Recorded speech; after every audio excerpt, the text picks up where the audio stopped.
કોઈ માણસને લાંબા સમયથી ઉધરસ આવતી હોય તો એક માણસ એવું કહે છે કે ચલ આઈસ્ક્રીમ ખાઈ લો એટલે ઉધરસ જતી રહેશે, અને સેમ બીજો માણસ એવું કહે છે કે હળદરવાળું ગરમ દૂધ પી લો એટલે ઉધરસ જતી રહેશે. તો હું તમને આજે એક દર્દીનું ઉદાહરણ આપું.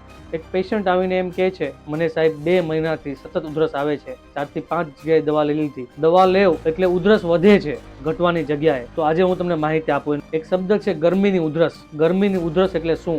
એક દેશી શબ્દ છે કે ગરમીની ઉધરસ, પણ એક્ઝેક્ટ આયુર્વેદિક દ્રષ્ટિકોણથી પિત્તની ઉધરસ. માણસની તાસીર કબજિયાત રહે છે, એના કારણે પિત્ત છે વધુ બને છે, યા યંગ એજમાં એને પિત્ત વધુ બને છે. તો એ પિત્ત છે એ થોડું ઘણું થઈને ગળા સુધી આવી જતું હોય છે. તો એ ગળાના ઇરિટેશનના કારણે યા બળતરાના કારણે એ માણસ કંટાળીને આદુ, હળદર, લવિંગ આ બધી ગરમ વસ્તુ લે છે, ત્યારે પિત્ત છે એ એના કરતાં પણ વધતું હોય છે. તો એ ઉધરસ સારી થવાના જગ્યાએ વધે છે. બીજી વસ્તુ કે ડૉક્ટર પાસે જાય છે કે મને ઉધરસની ભારે દવા આપો, યા કમ્પ્લેન વધારે હોય તો ભારે દવા આપીએ. તો જે ઉધરસ માટે જે કફ સિરપ યુઝ કરીએ છીએ, ગોળી જે ટેબ્લેટ યુઝ કરીએ છીએ, એનાથી પેશન્ટને કબજિયાત વધતું હોય છે. તો કબજિયાત વધવાના કારણે ઇનડાયરેક્ટલી પેશન્ટનું પિત્ત વધે છે. આવા દર્દીઓનું ખાલી ગળાને પ્રેમથી સાચવીએ અને એનું કબજિયાત જો સારું કરીએ, ઉધરસમાં 100% રાહત થશે. મેં લોટ્સ ઓફ પેશન્ટને આવા સારા કર્યા છે.